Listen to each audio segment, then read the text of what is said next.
job evaluation and merit rating. And after this, we'll go for total revision of the subject. Okay. So let us see once again one video related to merit rating.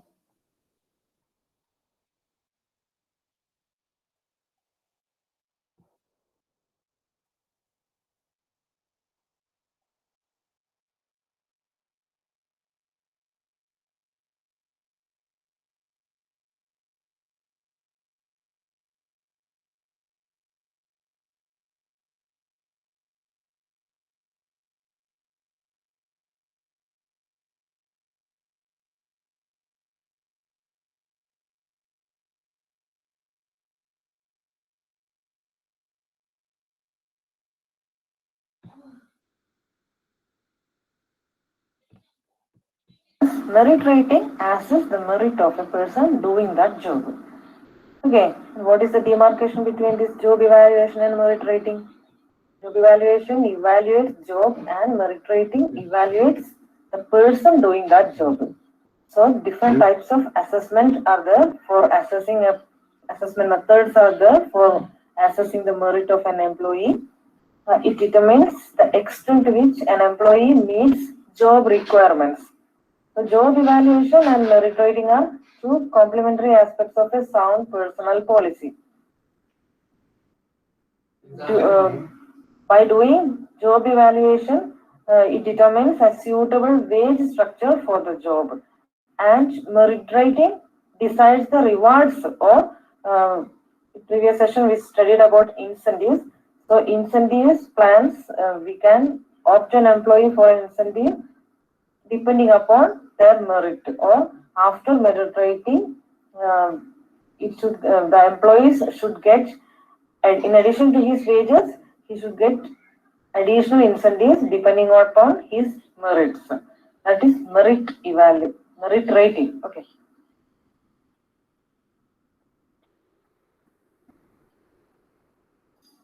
Definition, you can see it is a systematic and orderly approach to assess the relative worth of an employee working in an organization in terms of his job performance, integrity, leadership, intelligence, behavior, etc. Okay. What are the objectives of merit rating? Merit rating, it provides a record of worth of an employee. Okay, there should be a record about the worth of an employee. Therefore, he can put on the appropriate jobs depending upon his capabilities. Okay, depending upon his merits and on his capabilities, he can put upon an appropriate post or appropriate job. And merit rating unfolds the limitation of an employee and helps in employee improvement. Okay, limitations ഉണ്ടെങ്കിൽ merit rating assessment നടത്തി കഴിഞ്ഞാൽ assessment finalise ചെയ്ത് കഴിഞ്ഞാൽ അയാളുടെ merits and demerits രണ്ടും അതിന് report കിട്ടില്ലേ?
And today, in today's class, we are going to discuss about merit rating. Merit rating, as we know, is a method of evaluating the performance of the employees in an organization. Evaluation of employees is one of the most universal practices of management. In a firm or in an organization, every executive and supervisor is subject to a periodic appraisal of his performance. Merit rating is one of the most valuable tools in the management kit. So, today we are going to discuss about what merit rating is, what are the uses of merit rating in the organization, its limitations, and the methods by which we make this merit rating. So first of all, we'll start with the introduction or about knowing the meaning of what merit rating is. So basically, we can say that merit rating refers to the evaluation or appraisal of the worth of an individual services on his job. How an individual is working in an organization, what is his worth in the organization is analyzed or being calculated by the help of this merit rating tool. Now, how does it work? It basically, merit rating is a very systematic process for measuring the performance of the employees in terms of the job requirements. It is the process of assessing the performance and progress of an employee on a given job and his potential for the future development. With the help of this merit rating scale, what we are trying to do is we are assessing an employee's present worth, that how much at present he is worth for the organization, and how much potential does that person has for the future of the organization also. So that is what we are trying to do while doing merit rating. As is evident in the definition that I have written here is that it is the process of obtaining, analyzing, and recording the information about the relative worth of an employee. Here the word relative worth comes because it is comparatively done. What is the worth of an employee with regard to the other employees, to the organization? The basic aim for why we do this merit rating is to decide the basis for giving pay increments or promotions or transfers or layoff, etc. to the employees. The qualities that we basically study in an employee while doing merit rating is the internal merits and qualities, such as the personal traits that the employee has. It also focuses on the job worth and the personal traits. It basically covers, this merit rating covers the file personnel paid on hourly basis. It basically, merit rating is done on the workers who are working on that per hourly basis. We do it for them. There are different types of methods we use for this purpose that we'll study in the coming slides. So, rating scales are used to rate the employees. We judge the worth of the employee for the job. We judge the employee on the basis of his personal traits, and then the rating scales are made. Uses of merit rating. Why do we use merit rating in the organization? First of all, for doing human resource planning. In the human resource planning, what we are doing is we are trying to find out the positions, the vacant positions, and how to fill them in the company. Job analysis and job description is being made for certain positions, and then with the help of merit rating, we can assess that can we do internal recruitment in the organization? Can we promote our existing employees who are having that much potential to work at the higher level or higher responsibilities with the help of this merit rating? So it basically, merit rating is very helpful in doing human resource planning. Secondly, it helps helps in enhancing the employee's performance because it serves as a motivation to the employee. The employees know that with the help, if I am having good rating, if I am ranking good in the overall scales of the organization, then I'll be promoted. I'll be given pay increment. I can be given higher responsibilities, higher designations. So the employees will try to work in a better way. They will work more efficiently. So it basically helps in motivating the employees. Then it aids in the personnel decisions. Personnel decisions that we have been discussing in both the above points. Personnel decisions like promotions, like transfers, like increments, how much pay increase has to be given to different employees. Do the employees need to be laid off? Do they need to be fired? So this merit rating helps in taking all these decisions. It contributes to productivity. As we have seen in point number 2, this merit rating acts as a motivation. Acts as a motivation for the employees to work more efficiently. So when the employees are working more efficiently, obviously the productivity for the organization will be more. So it basically helps in increasing the productivity of the employees, which will be overall helpful in achieving the organizational objectives and organizational goals. Then it is helpful in determining the training needs. While we are preparing the whole report card of the employee, we'll be able to know the training assessment. We'll be able to know that which employees need what kind of training, what are the areas that they are lagging behind in, which employees need which kind of training, which are the skills that they need to learn or they need to practice more on. So it basically gives us a clear idea as to what are the different training needs in the employees of our company. Then one of the last uses of merit rating is it produces better supervisors. The supervisors also learn with the help and working along with their subordinates that they also get motivated. They also have to keep on pushing their employees for better work, for increasing the productivity. So it helps in producing better supervisors, and it helps, that merit rating helps in having better organizational capabilities in our organization. So these are certain uses of merit rating system in an organization.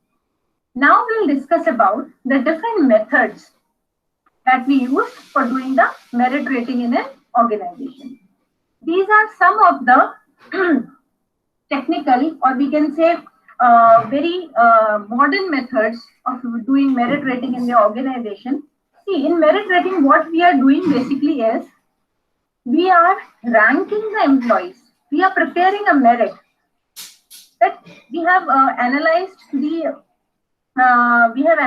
performance or measured the performance of the employees, and then we are rating them. We are putting them in a rating system, and this person is first, this is second, this is third, and we are comparing them together. So the methods for merit rating, first is graphic rating scale.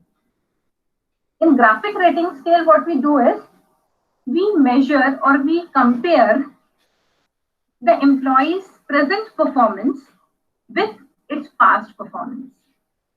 In that way, we get to know that has the employee grown? Has he performed better than before or not? So this is one of the methods. Second is the ranking method. Ranking method, as you can very well understand, with how you used to get ranks in schools and colleges. It is like a comparative method. All the employees are compared with one another according to the points or according to the performance measurement that we have done.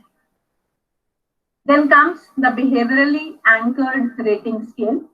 This is a very modern method of doing this merit rating or method of doing merit rating. In this behaviorally anchored scale, what we do is it is basically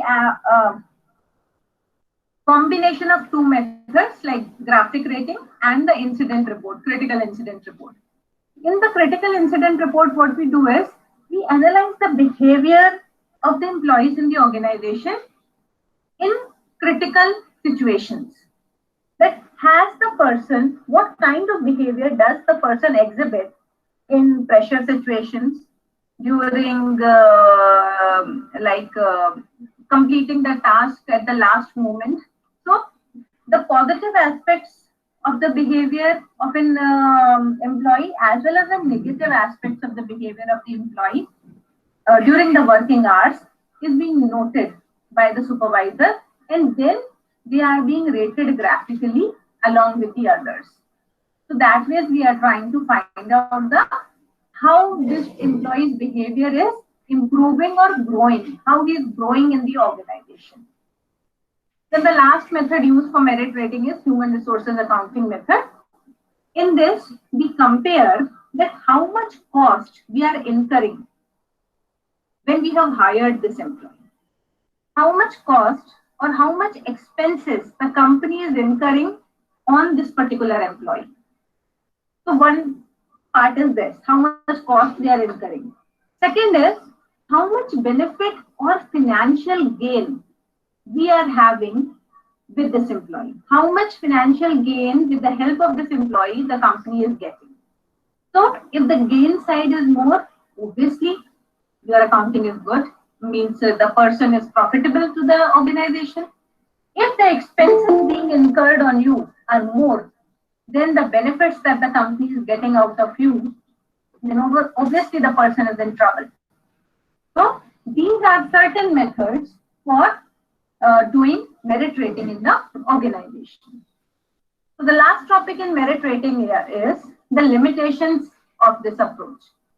The basic limitation is clarity in standards. When the standards that are being set are not clearly communicated to the employees, or the employees are not able to understand these standards. Second problem is the biasedness. If the supervisors are biased, if they are having soft corner for some and not for others, then in that way also this merit rating or be any method of performance appraisal, it will not work aptly, because the problem of biasness is there. Then is excessive leniency or strictness. That we talked about in motivation also, that if you are giving so much leniency or you are giving only positive motivation, you are trying to motivate positively your employees, then they might take you for granted. Or if you are too strict, then also they might get demotivated for working. Then comes the halo error. Halo error means that by seeing others, the employee's behavior is affected by the behavior of his peers.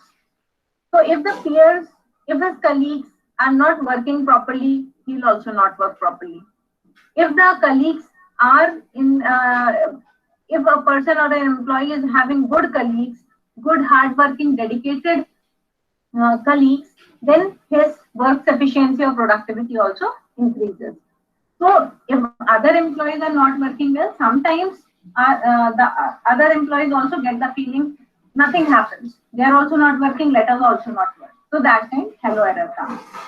Then influence of a man's job. This is also like biasedness.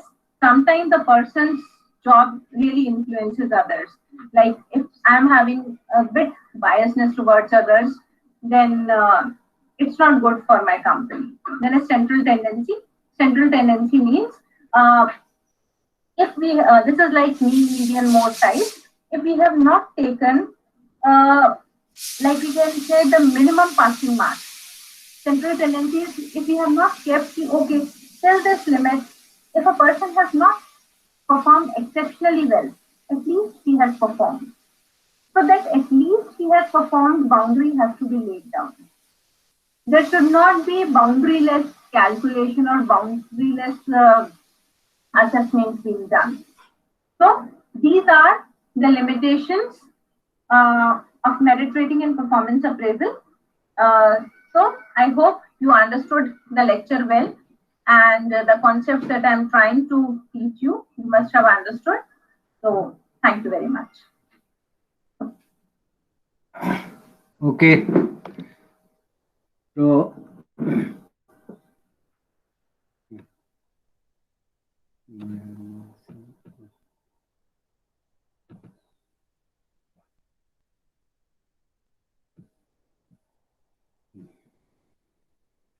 hello. I think you might have got the concept of job evaluation and merit rating through this two video, yesterday's and today's. So with this two video, what actually I mean to say, what is the actually concept of this job evaluation and merit rating, how it has been used in industry. So this thing through this video you might have got.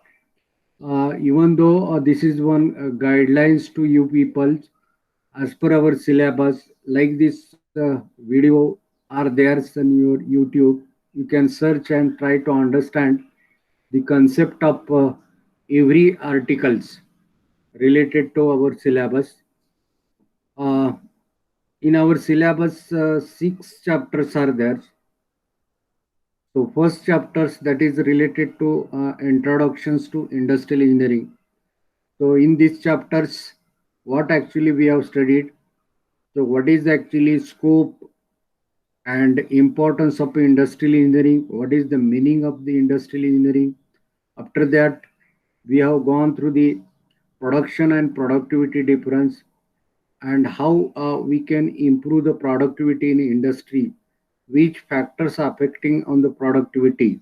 That we have seen in the first chapters. At the same times, the part of the work study uh, and importance of the work study and how to make the implementation of the work study in actually ground floors. So this thing we have studied in the first chapters. Second chapters that is related to method study. So present and future methods, how we can go for implementation of the new methods and which factors need to be considered while the implementations of new methods and what is actually the problems in the present methods and what way we have to improve the new methods. This thing we have seen in chapter number 2. At the same times, various charts we have studied in this method study of operation process charts, flow process charts, different types of diagrams, string diagram is there, then flow diagram is there, 200 process chart is there, and little bit micro motion studies along with turbulence. So these parts we have studied in chapter number 2. After that, we have gone through the ergonomics and the industrial safety. Now, while designing anything, we might have knowledge about the ergonomics and industrial safety. If the ergonomics and industrial safety is not there, there is a huge effect on production and productivity. So, while designing any equipments, machinery, or any measuring instruments or anything, we have to follow the principle of the ergonomics. So it is very easy to the operate any things, maybe machines, maybe equipments, or maybe any instrument. So this is the principle of the ergonomics and industrial safety. Main reasons to study about the industrial safety because in industry the anyhow uh, we have to avoid the as possible as the accident what happens in industry because of the careless things or what are the possibility of the accidents and what care actually we need to take. This concept we have studied in industrial safety. At the same times in industry, uh, what actually the laws.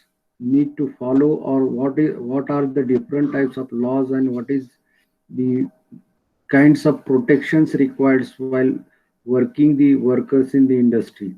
Here, different types of insurance schemes are there as per the International Labour Organizations, how this organization supporting to laborers all over the world.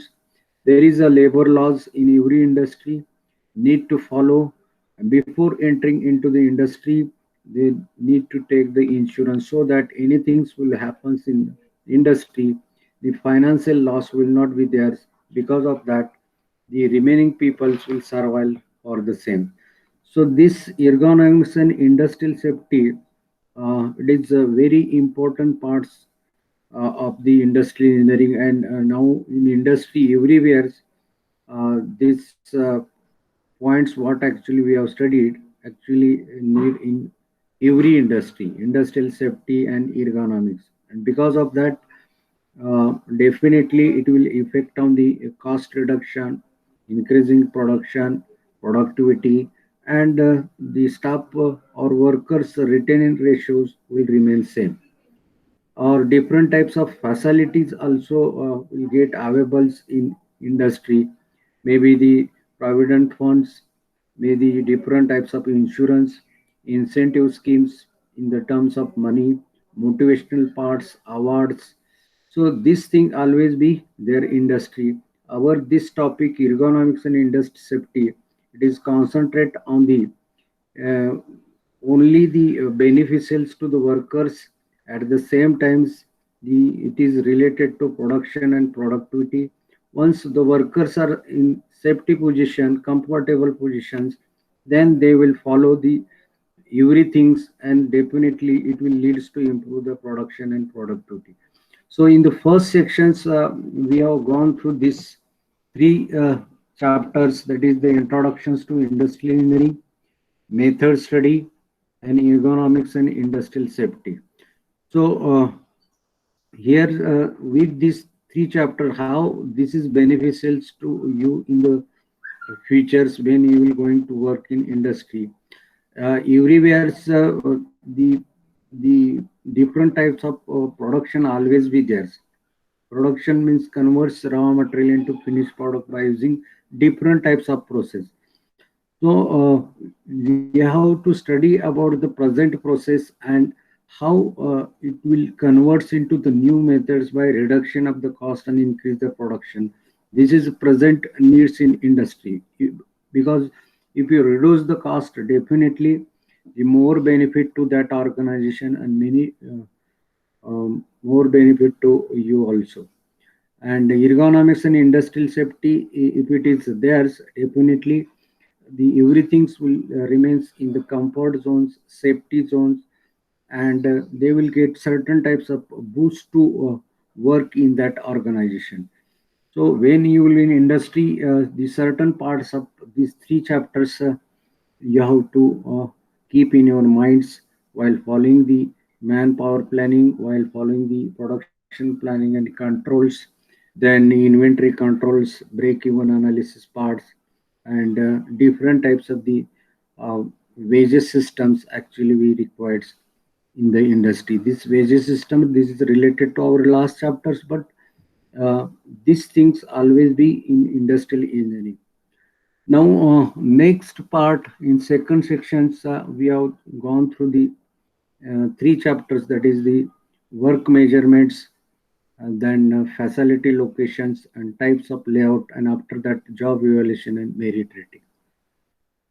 Work measurement means whatever the process is going on, maybe machining process, casting process, forging process, rolling process, extrusion process. So many processes are there. So here's we have to study about the work and how much actually the standard times required to complete that process, and how to calculate the standard times. Because if we are not calculating a standard times, the job completions or work completions, everybody will take different times, and it is very harmful to the organization, and it is very uh,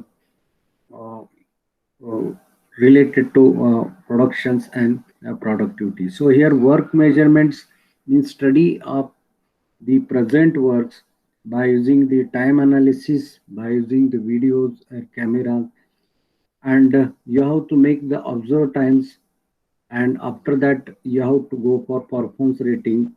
Observe times into performance rating in a percentage, you will get the basic or normal times, and in that you can add different types of allowance, but basically two types of allowance you have to consider. One is the personal allowance and second is contingency allowance.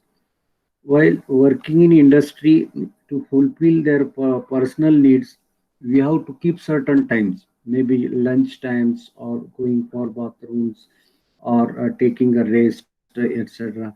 We require certain times. That times you have to consider while calculating the standard times.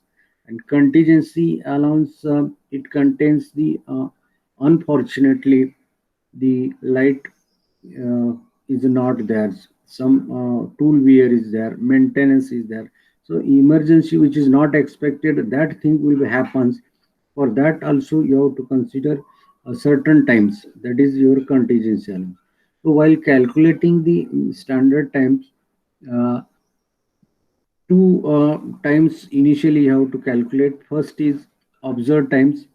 After that normal or basic times. After getting observed times in the shop lowers, you have to go for performance rating. If 100% efficient persons, if you are conducting the work measurement and their performance rating is 1, because 100%, 100 divided by 100, that is 1. So observed times, in that you can add the allowance 5% of your observed times or basic times, and 7% to the your basic or normal times. Like this allowances are there, but not, it should not be more than 7. All things will be come in between 5 to 7%. And after that you can calculate the standard times, and these times you have to give to all the jobs, so that all jobs will get complete within that specific times. Specific times means calculated standard times. And after that we have gone through the some predetermined motion time standards and some certain the work sampling plan. So predetermined motion time study, that is related to your motion of different parts of the body, left or right hands or your legs, that while doing the any works some motions will be there, and to complete that motion certain times need to give that. So you have to uh, decide the certain times for that particular motions and make that chart. For example, for reaching your left or right hands to grasp your jobs, this much minute is required. So this is your predetermines the motion time system. So every times you have to give this much times. Accordingly, you can calculate the standard times. Means here micro motion study. Uh, it is actually very important while doing this particular work. Many critical organizations, these standard times, it is actually required. On this basis, so we can decide the dispatching timings and then revenue generation timings. This is kinds of cycles actually required in industry. So work measurement, if you are not doing, if work measurement part is not there in industry, what will happen? Anybody will do anything, and any times they will going to complete their jobs, and this is not good for that organization. So you have to give the specific times, calculated times to perform that activity, perform that jobs, maybe micro jobs, maybe motions related jobs, maybe work related jobs. Any job, you have to decide the times, and this time decision, it is based upon your work measurement. And many cases mass production is there. Mass production, whenever mass production is there, it is very critical to decide the certain times for this. So in between this, we have to take certain samples and based upon statistical methods, what actually formula it wants to you. That much observations you have to take, and with that observations you have to go to the specific timing positions in the mass production. So though this is the work sampling statistical techniques in the mass production used to conduct or taking the number of observation and decide the particular times or achieving the given target. So this work measurement concept we have studied in the second section. Then we have gone through the facility locations and the plant layout. Facility locations means where we have to set our organization, our industry. Here's which factors actually related to this facility location. Two factors you have to remember: tangibles and intangibles. Means direct and indirect. Direct factors means man, machine, and materials. Indirect means the your society, market, facility for schools, medicals, all these indirectly things, transports. So many things are there indirectly which is related to your production. Depends upon this, you can select the side location, tangibles and intangible. Intangibles means we cannot touch this. Indirectly, it will affect on the production and productivity. Direct means man we require, materials and machines we required to start our production. So facility locations, you have to consider only these two factors, tangibles and intangible factors. After that, site selection, whether you will have to go in urbans or rural area. So here it's from starting from the land acquirements, then manpower's requirement, transport facility, communication facility, community things, the government taxations. So all these points you have to consider while setting the industry in the rurals or uh, urban area. If you go in urban area, the huge market is there, skilled workers you will get, but land cost is more, transportation facilities more, but taxes are more. So if you go in this rural area, these things are very less. And nowadays, rural area, you will get the subsidies to start your own industry. So it is, as per my knowledge, it is better to set in the industry in the rural area so that you will get subsidy, and at the same times you will get the raw material resource. Then little bit unskilled workers you will get, you have to train them and make them to work on this. So it is better to set in the rural area. And economic growth of our nation, that is depends upon the rural things. You can develop the rural area, definitely the economic growth of nations will get increased. So here's you have to differentiate between two factor: tangible, intangible, urban and rural. Now next part is the layout, different types of layout used in industry. First is product layout, then process layout, functional layout, and that is one fixed layout, or the group or technology layout is there. So four layout is there. Whenever continuous production is there, so you can use the product layout. Whenever different batch type of production is there, process layout. You can differentiate between product and process layout. Then fixed and group technology is there. Whenever big products are there, shipbuildings, aeroplanes, or big product which is unable to handles from one place to the next place, and transportation problems with that, you can make here a fixed type of layout here. And last one is the group, means grouping the number of machines together. Conventional machines one place, non-conventional machines one place, cutting machine one place, press machine one place, forging press one place. So you can group the such machinery in this particular space in the organizations. Whenever the product operation will comes related to that group, so you can send and get it performed. So here grouping machineries together from this fixed layout, process layout, and product layout. You have to remember with certain examples when we can use the product layout. Product layout when your continuous production is there. Sugar industry, petrochemicals, paper mills are there. Whenever batch production is there, so just like your in batches, if you are producing the conveyors, chains, or you are producing the bearings, heat treatment shop is there, forging shop is there. So these batches things are there. Then here you can use the process layout.